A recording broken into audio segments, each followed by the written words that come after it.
Hello, Patrick Klepek. Hi, Austin Walker. We're here for another Remap Radio video drop.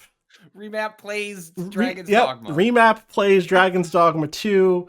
The backstory to this is so funny because last year you sent me to that event to go play Dragon's Dogma 2 for an hour or something. Me and Renata went. We talked about it on the podcast. And this time they just emailed me directly. They were like, Austin, we'd love to invite you out to come see Dragon's Dogma 2, where you'll get to play as the Mystic Spearhand and the Magic Archer. And I was like, you should talk to Patrick Klepek. But yes, but I will be going. That is correct. But I was like, yeah, I have no problem with you going. In fact, it's great that you want to go again. It's kind of, just make sure, Austin's out here on the black market selling Dragon's Dogma 2 review keys. I can't have that. I need oversight. Yes. Yeah. They have to go through you. We have to go through the channels appropriately. We have, at the time of this recording, not seen review keys yet, but I did play 3 hours of Dragon's Dogma last week, which is a sizable amount. That's like enough to kind of get your teeth into it. And they are going to let us show 20 minutes of this game. 20 minutes, which is a lot of time, but also no time because I played for 3 hours. And I have two caveats about this footage. One is some of it isn't my footage, it's B-roll. Two is related to one. You'll know that because of how it will have the proper audio playing. I used a really cool little capture device, but the audio for the game was routed through the controller. I forgot to plug the audio jack into the HDMI, like the capture device, instead of the controller, and so it didn't put any audio into the HDMI out. It went all into my headset. So for those clips, I have either faked some background audio using the audio I got from B-roll, or mostly I've used some Dragon's Dogma 1. You're whistling a cover of a Dragon's Dogma. That's right, exactly. I'm doing Coils of Light, or I'm doing exactly. I'm doing the Bees song. Yeah, exactly. So, but there are cases where we'll just go to their B-roll footage because I do think it's important to hear the game with their audio, with their sound design, with their character voices, blah blah blah blah blah. Right. So those are the two caveats. The other caveat is I can only talk for 20 minutes, so it's like, I have more to say about this. Hopefully we'll get to chat on a podcast or something, but for now at least, let's jump into some footage. Here it is, Dragon's Dogma. Yeah, Austin, I thought they made a sequel. I played Dragon's Dogma last week. It's not called Dragon's Dogma 2 on this title screen, which makes me think either it'll get a 2 after a key point in the story, or he really is making the game he wants to make. Itsuno and the team are making the Dragon's Dogma they always wanted to make. And so they're just calling it Dragon's Dogma. They're just skipping straight to the Dragon's Dogma equivalent of making a... Exactly. So starting off here, Mystic Spearhand footage inside this little like border town. 1, way more towns in this game than there used to be. 2, the quest design is wild. People just run up to you and start talking to you and then not give you a lot of clarity on what they're after. Or they'll tell you what they want, but it won't always be like, and here is a point on the map. So here's, for instance, this guy is like, hey, my grandson's gone missing. Raj has been abducted by wolves. I don't know where he is. Ask around. This is going to be one of the weirdest, neatest things about this game, I think. Coming from Dragon's Dogma 1, which has, like, very clear, go here, do this, like, go kill 10 wolves type shit a lot of the time, or go to the water god's altar, or whatever. Here is a game where it is, go find me my grandson. And by the way, if you don't do it in time, they might die. One of the people who I played the demo with did not solve this quest in time. They only found an empty cave where he was supposed to be. So the quest, you just saw a picture of the map pop up. It just had a yellow, big yellow dot on the town. So I ran around and talked to people about, just like, hey, do you know anything about this kid? And like, so she's like, oh yeah, did you know about the flowers that grow around here? They glow at night. That's neat. And then this guy says, oh yeah, I saw him. He had a bunch of bundle of grass. I don't know. He hangs out. You eventually find near the cemetery on the outside, outside the city. So after you talk to enough people, they mark this area on the map. And then I went here and I see these big blue flowers, but that's kind of it. I don't have anything else here to guide myself on. There is a Griffin above me. You just saw that big shadow, maybe. They're just around in this game. like they caught the message that people like the big monsters in Dragon's Dogma 1. Also, it's gorgeous. Like, this game is way prettier looking than I expected it to be, even after playing that demo earlier. The vistas are just wild. The creatures are really cool. The animations and combat and stuff, which we'll see some of shortly, are great. Again, getting that, like, the Griffin shadow over your body as you walk through the wilderness is just sick. Anyway, so this quest, I'm like, okay, where is it? Where am I going? Eventually I start to realize that you can see some on the bottom right there. I know you're looking at the ogre instead, but there are these blue flowers. He's like Hansel and Greteling, like, breadcrumbing himself. He's dropping these bright blue flowers that you're supposed to be following. Anyway, I'm busy fighting an ogre now. Ask me anything about magic or Mystic Spearhand and ogre fights. But wait, so do you have... When you've accepted this quest... No quest marker at this point. But also, like, do you have a quest priority? Like, is there a quest You can, yes, you can go in and say, make this my active quest, and, like, when I did that, it told me, go talk to people in this town. Here's the town to talk to people in. Because isn't also part of the thing, I remember seeing the designers talking about how, like, the pawns are going to be... Yes, sometimes the pawns know bits of... Yes, so there was a bit there where my guy was like, I can't guide you past this. I don't know what happens after this. But, yeah. So this is Mystic Spearhand. I'm going to talk a little bit about this. This is one of the new classes that you get to play as. Very mobile, and you see the little blast I just did with my hand? Yeah. I'm doing it kind of often. That's a free... This is sick. Watch this. Missed him with it, but it's still sick that I threw that rock with telekinesis. Mystic Spearhand can do this kind of, like... Can do the Witcher-style shield, which takes a hit for free, which is incredible. It can do that charge and dash that I just did, and I just did again and missed. That. And it can do this kind of, like, stun attack where you reach out your hand and blast with, like, a blue energy that will, if you kind of, like, get enough... There's no visible bar for it, but if you fill their bar, so to speak, you like almost like a poise bar in Sekiro or something, or Elden Ring, they will get staggered and slowed for a second. We'll see some more of that in a little bit. Let me finish this quest. Here is now you can see these blue flowers, right? And you can also see something else, which is this game gets dark, just like Dragon's Dogma 1 does. Look at how dark it is right here. And now they can really fuck with you, given the advancements in sort of like lighting and technology. Let me tell you something. This isn't even fully nighttime. We're just in the trees in this moment, D. So yes. Yes, Patrick, they can really fuck with you. I was trying to follow these things. I found that there was this cave. There's a moment here where I was like, wait, I wasn't already in a cave? It was so dark. I thought I was already in a cave. You'll get to see some more of the Mystic Spearhand, like, cool energy blast stuff, I think, as I try to fight these wolves. Some wolves drag this kid away. He's hiding from them. He's doing his best. Yeah, see them? They're, like, stun-locked now. That's the core ability of the Mystic Spearhand. You might have just sold me on it's really this cool. class. It's a really and I struggle to get the timing down, and people who go back and watch that ogre fight will see me like do like blast, hop 3 times. It's because I'm trying to get this like free zip forward into melee range thing that you can do. I get it later eventually. In this case, I rescued this kid, and now we're gonna go see the most important thing in this game besides these very dark nights, which is you can make the night into day by going to a campfire. Super important now also, you see I only have a little bit of, you see I have like green health missing at the bottom? Yeah. That doesn't get healed by healing items anymore. That only gets healed when you're camping or at an inn. So like, you slowly over the course of time will kind of whittle down your maximum health until you can go camp, cook some meat up, hang out with your buds. And I gotta tell you, hanging out is like a key thing in this game. There's so many you're on an adventure with your friends type things in this game, some of which you'll see in a moment. Here are 2 different camping kits. Does time pass when you do a camping kit? Yes. So if you mentioned relative to the quest, that is what happened to the other person. You hang out with you vibe too much, and that kid is gonna dead. Die. That is what happened to that other player. Yes. He didn't find the kid. He camped overnight. When he got there the next morning, the kid was gone, and there were just blue flowers on the ground. And the game doesn't like tell you quest failed, or does at the that quest point then it fail? At that point, it completed the quest. Oh, it's brutal. It's brutal.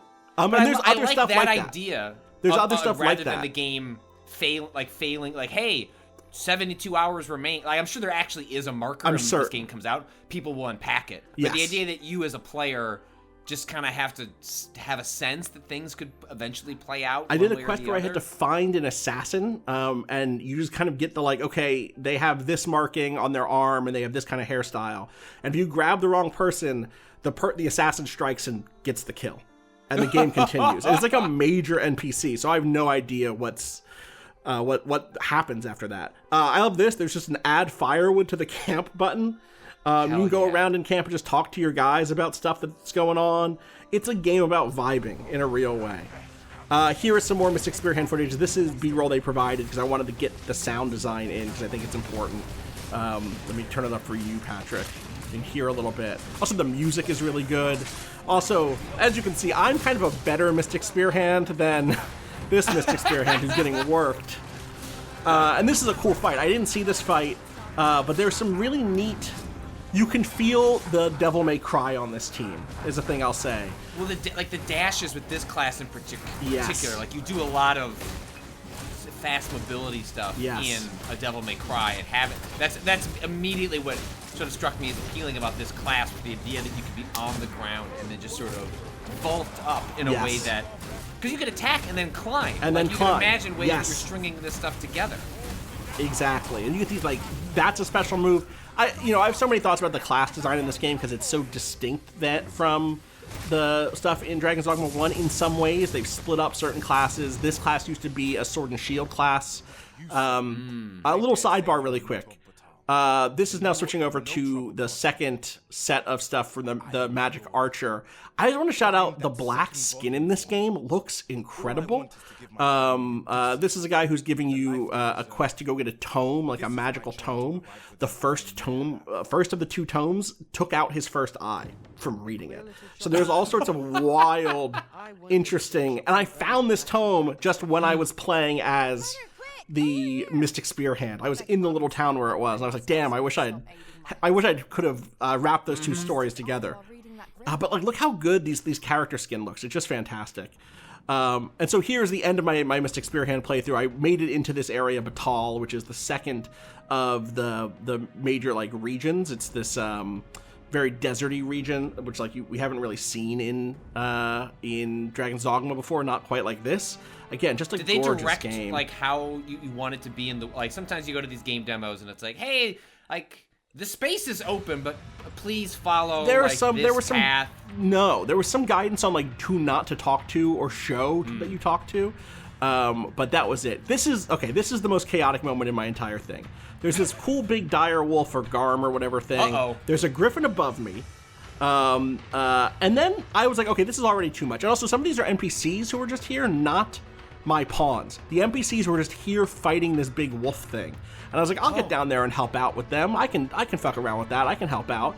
And then the life bar at the top of the screen is not the Garm or the dire wolf. Right? That's the Griffin. Here's me getting eaten up by this damn thing, which is not great. And then it's not even just these two fucking things.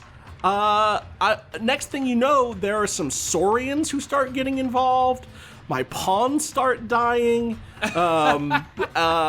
This thing is in my grill. I'm trying to think if there's any other Mystic Spearhand stuff. So Mystic Spearhand does, like, the telekinesis stuff, does all the mobility stuff. They've talked about it like it's a glass cannon.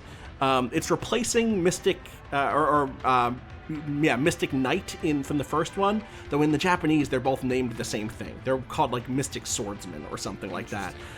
So it's kind of just like a rego on it. This fight went on for 20 minutes because it became not just these two creatures. There's an ogre entering the fray you see behind the Griffin and these Saurians, and you can see this is the stun thing I'm talking about. You see how it all, like, glowed blue for a second. It's so cool. I know WrestleMania is coming up, but this is just ridiculous, sauce. Yeah, the Royal Rumble this year has too many entrants. What was the resolution of this? Did eventually just so I actually ended up with a really interesting way that I ended up solving it. One is just, like, I got it down. I figured out how to play this class. I'd been struggling for the first hour and 20 minutes, and then this was just, like, forged in the fires. You know, I had to get the timing right on the stun lock stuff. Stunning the big group of dudes is what ended up helping me here, and I started using wake stones, which are the item that lets you resurrect people, on the other NPCs who were down there. So I would just find like a body in the river and be like, nope, get up. We are You think fighting. you're going to the afterlife? Absolutely not. We are Like this fighting these Griffin. guys. Exactly. So that fight I ended up winning, but I did also want to show some Magic Archer stuff. And I wanted to show a Griffin encounter that had the in-game audio because it's so clutch. It's so good. So, a couple of interesting things here. You were a Magic Archer player in the first game, if I remember right. I was also. Yes. Big fan. No daggers anymore, right? Ooh, oh. Purely ranged character, but some neat tricks. The daggers plus the art, I know. plus the arrows were a huge part of the appeal. Well, they have this. It seems like an end game class now called Warfarer that lets you mix classes together, and that's going to be, I think, how you get that. They do have this thing, this fire arrow that you can guide. There's a cool thing that's interesting. Do you see how now it's shooting, or the bow turned orange there for a second? Is that a timing where you can get like a better attack? Anytime you do an elemental attack, the next attack you do becomes that element. So watch doing a fire attack now. The next bow attack will have the orange glow because it still has the fire from the previous thing, and then it goes back to like neutral magic. Look at the like teeth on this Griffin. It's just sick as hell. How often are these like mass encounters with like a Griffin, and how much are they happening naturally, or it seems all natural? It seems none of it seems scripted to me, and partly that's because I kept hearing people in the room getting different ones than I got and fighting different big weird creatures. So yeah, they're in the world. Sometimes they're clearly placed. You'll see me fight a Chimera in a little bit. For a second or two, and that was like, okay, this is like a little Chimera boss fight that's built into the world stage. But stuff like the Griffin dropping down seems like systemic, you know? The Griffin gets hungry, or the Griffin, maybe it's on a timer, I don't know what the mechanic is. But the Griffin drops down sometimes. This is not the end of this fight, but I'm going to cut it off here just so we can keep moving. Figure out your own Griffin fights in your own time. I don't notice you doing a lot of climbing on enemies. I suppose you're not going to be doing that much with the Magic Archer. Magic Archer especially if the daggers are gone, you're not going to be really incentivized to do that as much. Right? That is correct, I think. I want to show this off, which is, I think this game has level design in it. Not that Dragon's Dogma 1 didn't, but there's this air. But you know what I mean, right? There has been. It felt like a big open. Right. Often it was big open space. Walk through space, and then you'd go into like a cave or a dungeon, exactly, or a castle that felt a little more authored. But the actual grassy landmass, correct, was kind of vague. Whereas this section is like this cool, you climb out this old abandoned village, which you clear out of bandits, and you come up the hill here, up along the side of this mountain, and it is just like this perilous pathway alongside the kind of canyon wall that you kind of see forward here, where you're like, oh my god, I'm gonna get knocked off. But if you can get around the whole thing, by the way, that's a new Magic Archer ability that's like, it's like Radiance from the first one, which let you light things up, except now it does do damage. It does fire damage, which is great.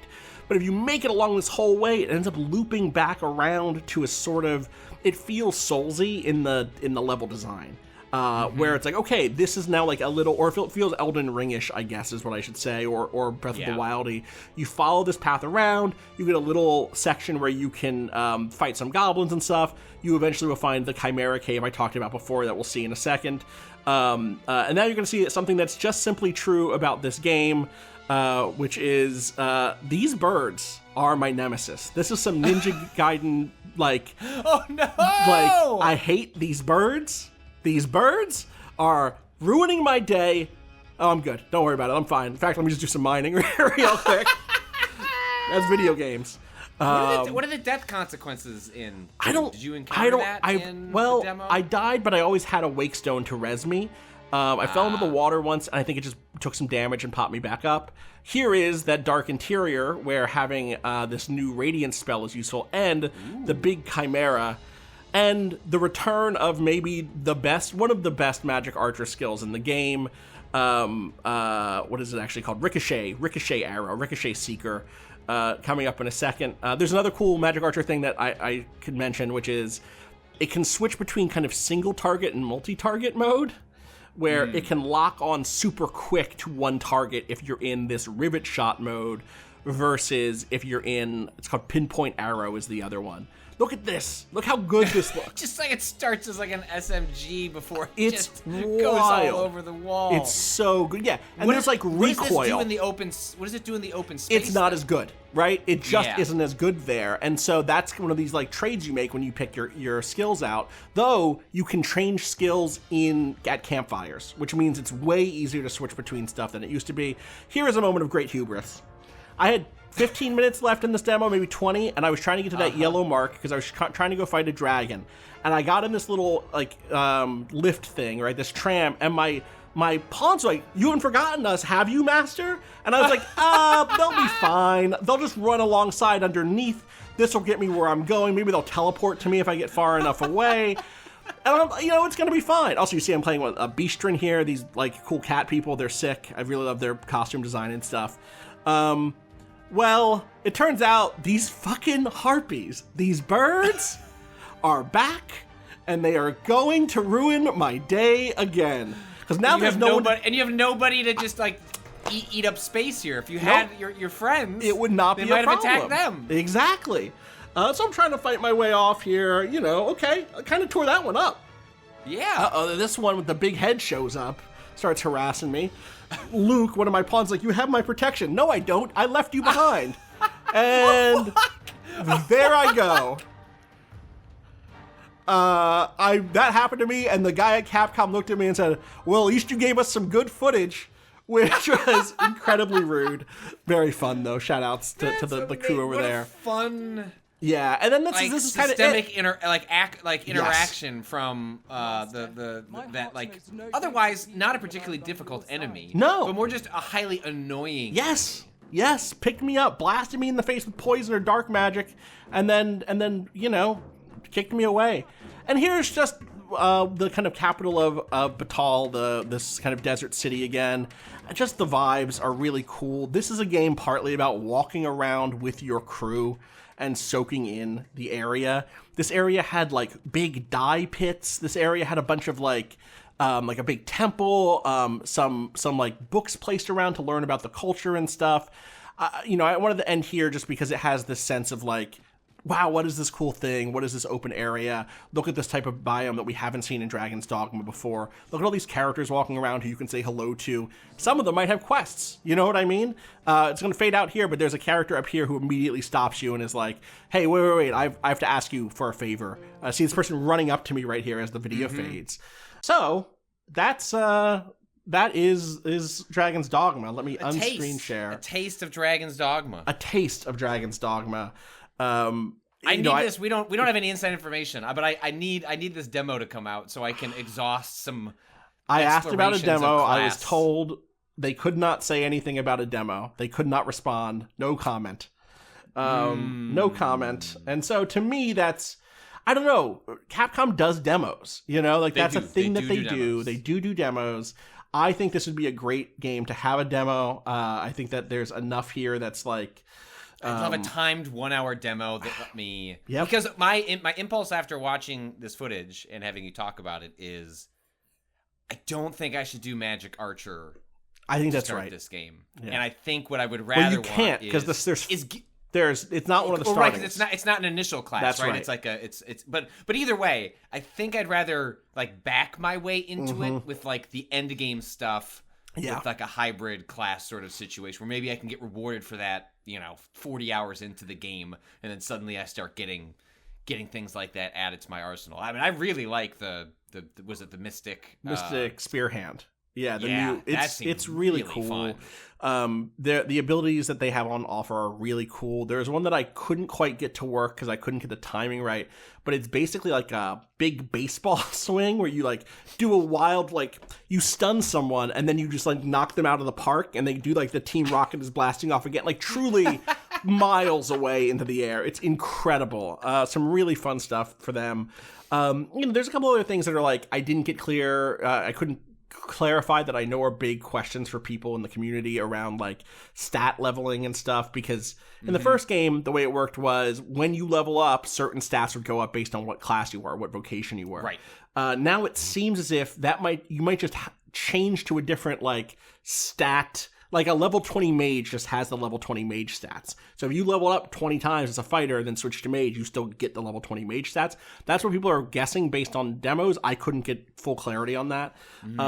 So for instance, that would mean you could play 50 hours as a Mystic Spearhand and then go, let me try out Magic Archer without feeling like you didn't have the right stats for it. I hope that's... I mean, I am definitely have become a big proponent in games like that have class and like where there was such variability in how you can approach and play it. Yeah. Punishing players for wanting to try different ways of playing the game just seems so old hat at this point. So I hope it works something like that, because I'd love... It seems like the kind of game that, even if it's not like stonewalling you on progression, it's like, hey, actually, this boss is like really hard unless you switch to... I don't think it's that type of game where it's like you need the right weapon to get the right weakness. I think it's going to be fine if you want to be a mage and just spend 30 seconds charging up a big magical spell and doing that. But I still like the idea that, I've done 20 hours like this. I want to see what something else feels like. And in the first game, there were instances of that where you'd say, like, okay, I have to fight a golem, and they are resistant to magic damage. Let me at least make sure I have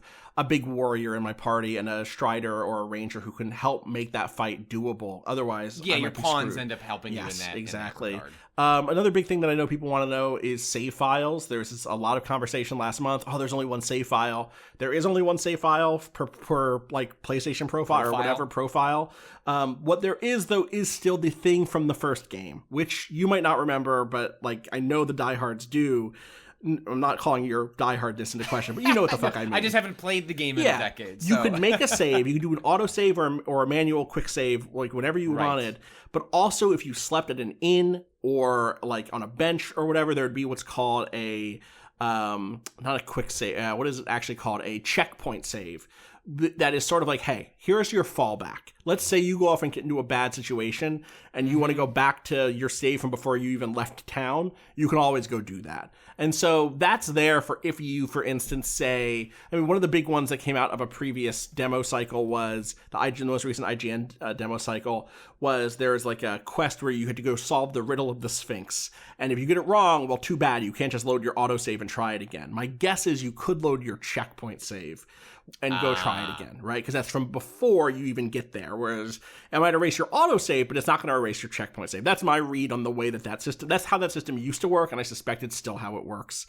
They have both of those options there. That's how they were loading us into the different files and stuff. So I see. Or sort of how they were loading us. You know what I mean? Yeah. I'm trying to think if there's any other big thing. You have any questions?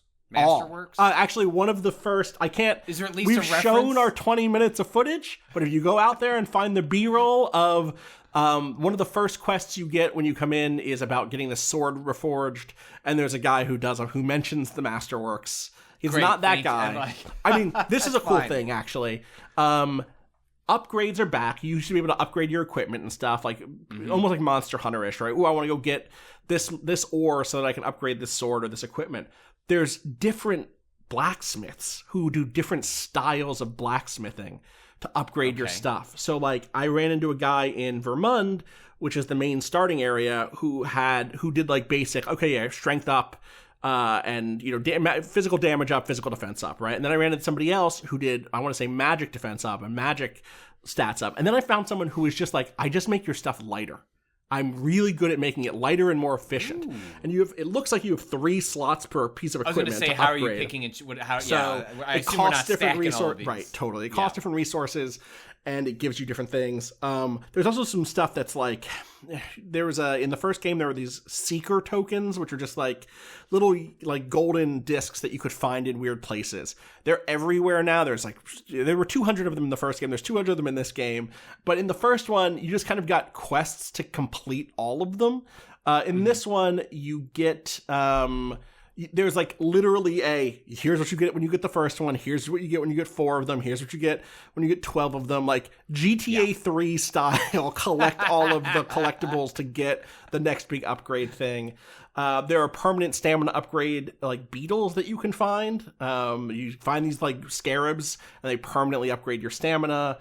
A lot of cool features in that. And then I think my actual favorite thing is just pawns are always cool. And the pawns... I was going to ask, like, what is anything meaningfully changed about... They got some skills now, Patrick. But you also mentioned there's more. Pawns were a neat idea, but I didn't feel like a kinship, like a deep, bond with any of them. They were more disposable characters that like went out to other worlds, came back to mine. Do you get a sense like you'd want to be less swapping guys out because like I like this still crew, want to or swap is it still them out. more I like this skill set back into the void with you? I think you'll probably still be. I mean, it'll change from player to player, right? You might be like, I really love this character. Or if like you and I both get code at the same time, we might have each other's pawns. Like when we get code, if they do send 2 codes over, if we do happen to get that, I want to talk to you about what type of pawn you're making, so I don't make the same class, so that we can have that. You know what I mean?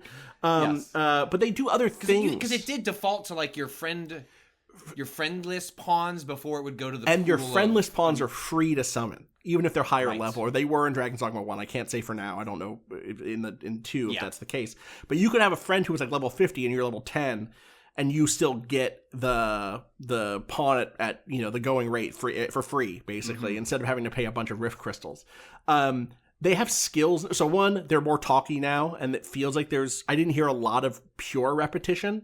And they're bickery. They have different personalities that like, I would have someone say, I would tell someone, I don't want you to tell me where to go anymore. Just come back to me.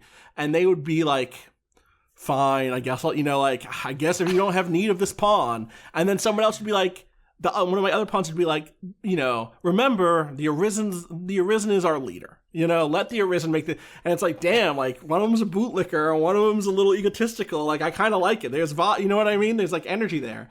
But there are new things called I don't remember the exact phrase, and I don't want to pull up the B-roll at this point, but it's not maybe it's inclination and specialization, something like that. Specializations are new. Specializations are special abilities that they have. The one that they showed already publicly was there are elves in this game now, and you can have a pawn who has like woodland wordsmith and understands Elvish and will translate for you. And otherwise you can't speak with the elves unless they happen to know basic or English or whatever. But there's other ones that are really utilitarian. So there's one who's like marks upgrade materials on the map, which is sick. There's one who manages all of your inventory across the pawns, who keeps your weights low. They're like the logistician who is like, you know what, I'm just going to handle the inventory stuff. I'm going to make sure that everyone's balanced and is as low on their encumbrance as they can be. That's amazing. And they'll combine stuff for you. So if you have stuff that could be combined into healing items, they'll handle it. Don't worry about it. There's someone else who you could interior decorator. Truly, for my party. There's inventory. one who's like surgeon who is like, give me healing items. I'll use them on the party. Like, so like that's just your person who will heal you, even if they're not a mage, who could normally do Anodyne, which is the basic healing spell. So there's like all these other variations of skills that they could have that feel like you might not be the best warrior in the game, but you fixed my inventory up, so I'm gonna keep you around. You know what I mean? Like that might not be enough that might be enough to keep you on an extra 5 levels or whatever.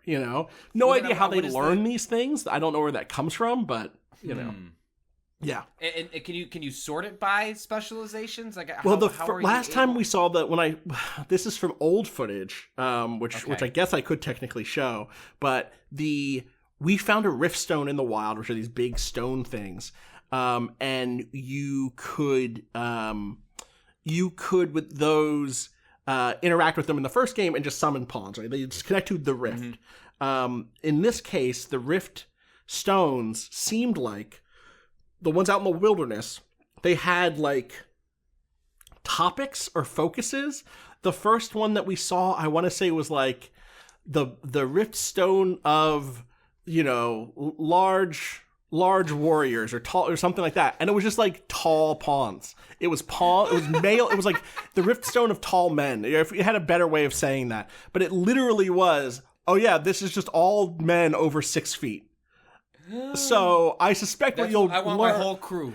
I think eventually the way this game is going to work is your friend will say, yo, I just found a rift stone for people who have this skill or for characters who fit this description or whatever, So I guess look forward to that. That'll be a fun thing. I think this is going to be a real friends in a Discord sharing tips and clues and findings type game, you know? Well, I mean, yeah, because I continue to before you went to this, I guess I just naturally assumed the way of things that the game was going to have some form of co-op, and the way you're describing sort of the systemic like reactive dialogue, like the way the quest stuff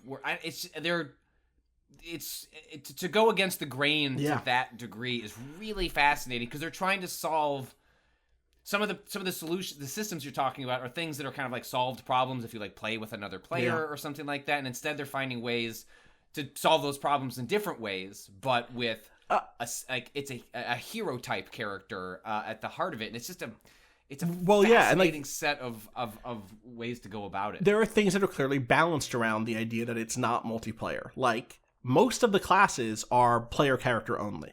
That's starting 4, and then I think Sorcerer and Warrior right now. So right now there are 10 classes, 10 vocations announced. It's the starting 4, which is Fighter, which is Sword and Shield, Thief, which is daggers, Mage, and Archer. And then there is Sorcerer, which is like attack-focused mage, and there is Warrior, which is big two-handed style fighter. And then there are the Magic Archer, Mystic Spearhand, and then Trickster, which, if you haven't seen, go watch the IGN Trickster footage. It's very funny. They have this kind of like sensor, like an incense burner on a stick that's like almost like a mace, but they like create illusions and trickeries. It's very, you want to write about illusory walls, you could make them with this class, Patrick. A deep cut. And then there's Warfare, which seems like it lets you combine 3 of those classes. That's what it looks like right now based on trailers, or abilities from 3 of those classes. It seems like that might be it. Those 10 vocations might be the launch vocations. There's reasons to doubt that based on ridiculous high-end speculation based on the color of the icons of I get it, like I am right there with you, Dragon's Dogma fans. I also saw the Trickster thing and went, what's the purple and pink vocations? I'm with you at this point. I'm coming to terms with the fact that we probably got 10, and that's fine. But the most of the ones I just said, I guess it's 6-4. Those final 4, Warfare, Trickster, Magic Spearhand, or Mystic Spearhand, and Magic Archer, are all Arisen only, all player character only. And it's like, if this was a multiplayer game, the game balance might be off, right? There's all of these things that are different about I made a Reddit post. I responded to a Reddit post about this 2 weeks ago. Oh, no. Someone was like, what's the big idea? Or what's the big idea? They were like, what's the big problem that devs have with just adding multiplayer to their games, right? Which is a goofy thing to say if you understand anything about game dev. But if you don't, when most people don't, it seems like, well, why not just let us play together? And the answer is that, like, it's actually really hard and complicated to make good multiplayer games. You have to ask questions about things like, how wide are the hallways? That way you make sure that there's good sight lines for multiple characters. You have to think about things like, how do you trade items between people? How do you determine the difference between, like, playful griefing or trolling or teasing and like abuse and harassment and game breaking griefing, right? How do you design combat and exploration? Are those things that feel like they should always have multiple player character, or like players interacting? Or does it feel like something is missing if you don't have multiple players interacting? You go play something like Marvel's Avengers from a few years ago, there were times when you're like, damn, this is not meant to be played by myself. There is stuff in these levels that I need another player for. It sucks. Or even like Helldivers, too. You can come to those doors that you can only open if there's 2 people there. And like, damn, this is a multiplayer game, fundamentally. And that's because it is multiplayer games that are good are designed to be multiplayer games from the jump, and devs want to get that right, and Capcom knows what good multiplayer games look like. They make Monster Hunter, you know? And so I think it's a choice. But it's right? a choice, yes. And it's not just the consequences that come from like a design perspective or a level design perspective, but it's they do like they want this feeling of isolation. Like that's it is right. You on like there is a thematic like emotional component, I think, to making this choice, because it's certainly not the market friendly choice. Like I'm sure and that's some so Capcom much of this executive game. is like, hey man, like it'd be like really Couldn't cool. we? Like, look, And the I Dark bet- Souls people, Now listen. they don't even let you do full co-op, but like, what if, like, at a boss, you could, like, You have call friend, one like, guy in. No, we're not Now, doing that. do I think if this game is successful 6 months from now, they could do Dragon's Dogma 2 online, or a year from now? Yes. Right. I do imagine that's possible. Itsuno is directing this, but Kinoshita, who directed Dragon's Dogma Dark Arisen, the expansion pack, and then also Dragon's Dogma Online, Kinoshita is also on this game. Kinoshita has been on the press tour, was part of those IGN interviews. It seems like, and it's like they're sitting next to Itsuno, and it's Itsuno's vision, to pardon the community meme, it's Itsuno's vision to have this game be single player and lonely and all that stuff, and lonely but also having the presence of a party. You know, he's talked a lot about like he didn't have enough friends to play D&D as a kid. And so in some ways this is a remedy for that, not by giving that kid friends, but by giving that kid AI partners. And that's like, that loneliness is really part of the game. Like that's thematically key. Like think about the way that game ends, Patrick. That game is about loneliness. It's lonely at the top, at the end of Dragon's Dogma 1, right? It's hard to be the king. And so I think that is key to it. You know, that game was originally in the pitch documents called BBS RPG, for Bulletin Board System RPG. Asymmetry, loneliness, but also adventuring with a party. Those things that tension is, I think, at the key of what Dragon's Dogma has always been. And so I don't think, I would be surprised if it was like a thing that they announced tomorrow. Now, have I just set myself up to be that one time on the Bombcast where you were like, it's definitely not happening, and then Vinny cut you in? Immediately happens. Yeah, I am you, doing Vinny. that. So I would be surprised, but I wouldn't be surprised. I think it'd be a different game, though. It would be. Yeah. I think when you and I talked privately about it, it's like, I don't think they'll ever add it to Dragon's Dogma 2. Again, like, here to be, owned, hoisted. Yes. If it changes. But it doesn't seem to line up philosophically with how they're talking about the game.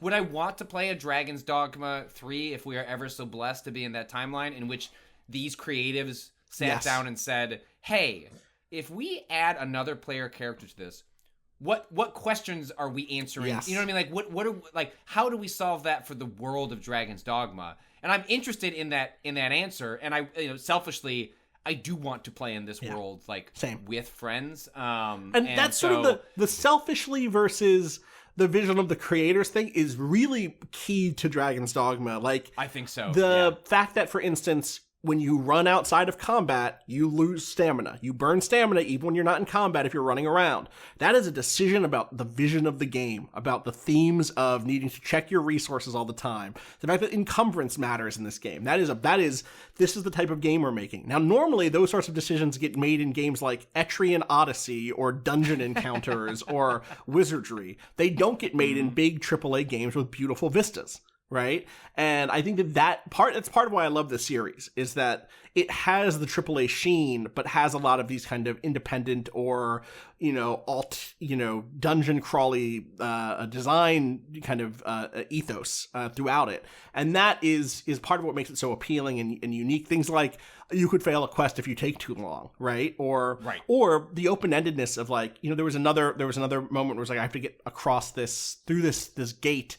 And I had a pass to get through the gate, but only if I had been a Beastren, and I was a human. Beastren are the like cat people.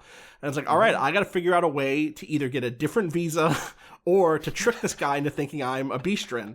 I found a mask. I found a Beastren mask that seemed like it was totally fine. And there's a lot, and it didn't just like go on my map. It didn't just say go here to get the mask. Come check out these 3 shops. Exactly. And see what their inventories 100%. are. Now sometimes they would say like, one of your pawns might say, I heard that there's a shop nearby that deals in curiosities, right? And it doesn't mark it. It just go find it. Now, or maybe if I had a pawn who had done this quest already because I downloaded them, they would say, I know exactly where you need to go. And that's the stuff that I'm so curious about. That is how the system works, yeah. Right? Like you can get pawns that have more specific information because they've had the experience of solving the quest in another timeline. Yes. Like, fuck. It's cool.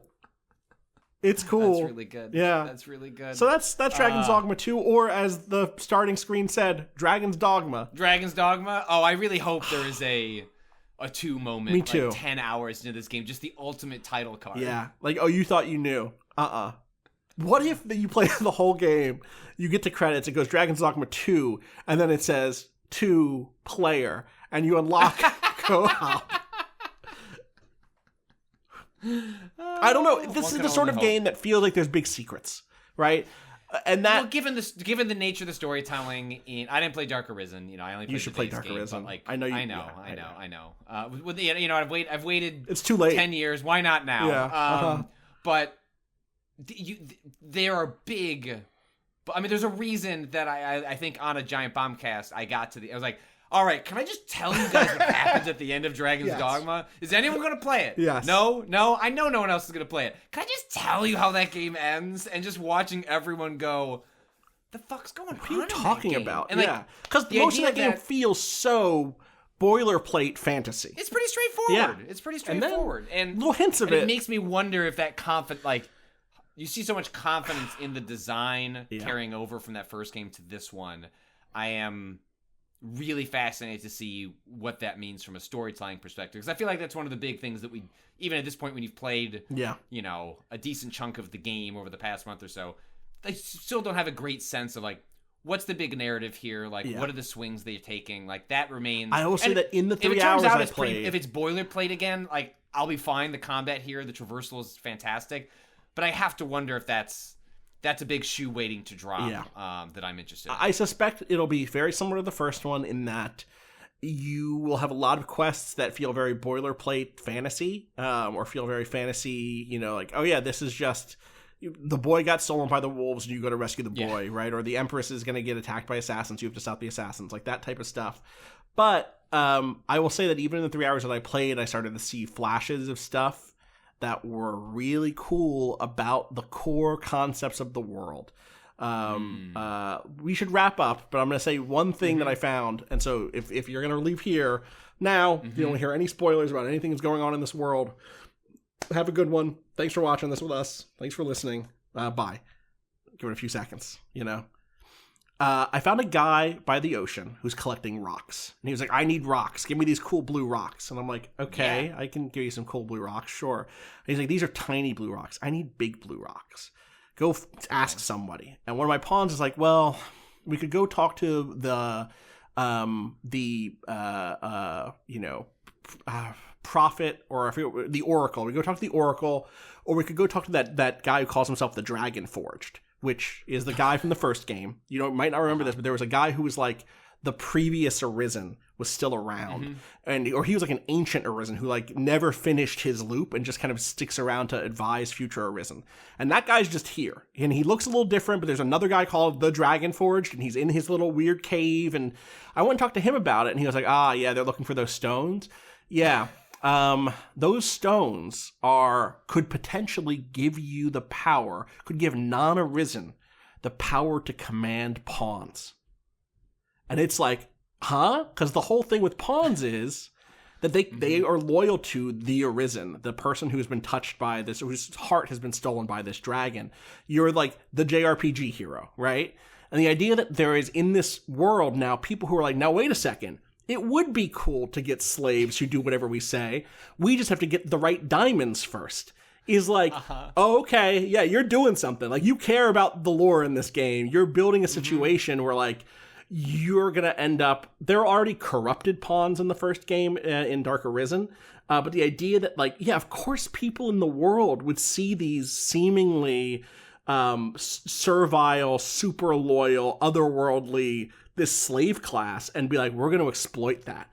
If only we had the right magic key, we could take them from the Arisen and they could be our servants for free instead. And it's I don't know where that story goes. I didn't finish that story, Didn't get those stones. I'd already given him 8 of the little ones or whatever, and he was like, these are waste to me. Go get me big ones. Well, he wants the tall boys. He wants the he wants the tall boys. He heard a rumor on the road of the tall boys. Yes. So that is one of the things I was ooh, okay, they're cooking. They're doing something here with and that's a little side story, right? So I am excited to see where the story goes. I think that there is some big swings they could take that could make it be a little more palatable to people in terms of giving those little story hooks throughout and not just the big finale. That's really cool. We'll see.